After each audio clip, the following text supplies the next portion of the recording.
Hi guys, welcome to my vlog. Ang topic naman po natin ngayon guys is about sa Maya, yun sa Landers Cashback Everywhere credit card po nila. Kung paano po ba tayo makapag-avail nito and kung paano po tayo ma-approve and kung kailan tayo dapat na mag-apply.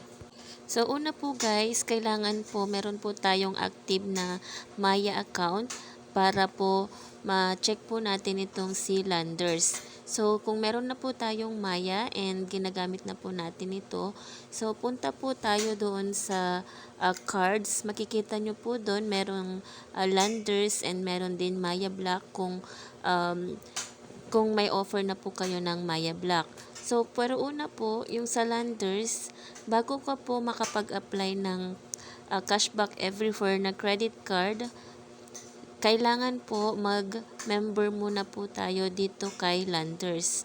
So, yun po yung pinakaunang step po natin.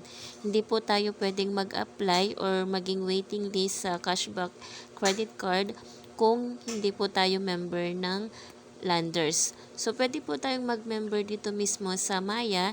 I-click lamang po natin doon mismo sa under cards and then click mo yung sa Landers. So, meron po siyang bayad pero minsan po may mga offer po na voucher na pwedeng half lang yung babayaran natin na membership gamit yung ibibigay ni Maya na vouchers. So, depende po yan. Meron naman po na 100% din yung discount niya. So, wala po kayong babayaran sa membership sa una po.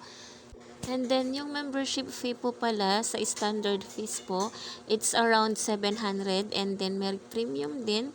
And for business, mas mataas po yun. So, mag-member lamang po tayo dun sa standard. So, yun lamang po yung kailangan natin. So, once na nag-member na po tayo, nakabayad na po tayo, magkaka-waiting list na po kayo sa pag-apply ng Landers Cashback Everywhere credit card powered by Maya. And then, mag-wait na lamang po tayo ng text po nila. Usually, tinetext po nila yan. Pag may na-receive na po kayong text na pwede mo nang itry na mag-apply sa Landers credit card, sure po na yon, sure na po siya na ma-approve pag may na-receive kayong text na saying na wala po kasi akong sample dito kasi na-delete ko na po. Medyo matagal na po kasi akong na-offeran po nitong si Landers. Pero pag na-receive nyo po yung message na yun na pwede nyo nang itry nyo na po and 100% na ma-approve po kayo.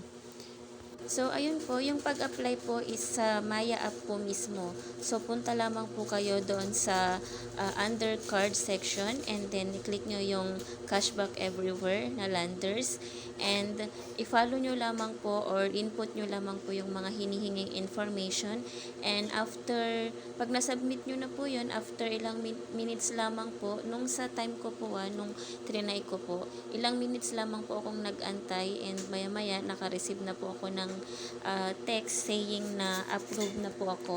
And then makikita nyo na rin po agad kung magkano po yung ibibigay po sa inyo na limit. So makikita nyo po yun agad-agad.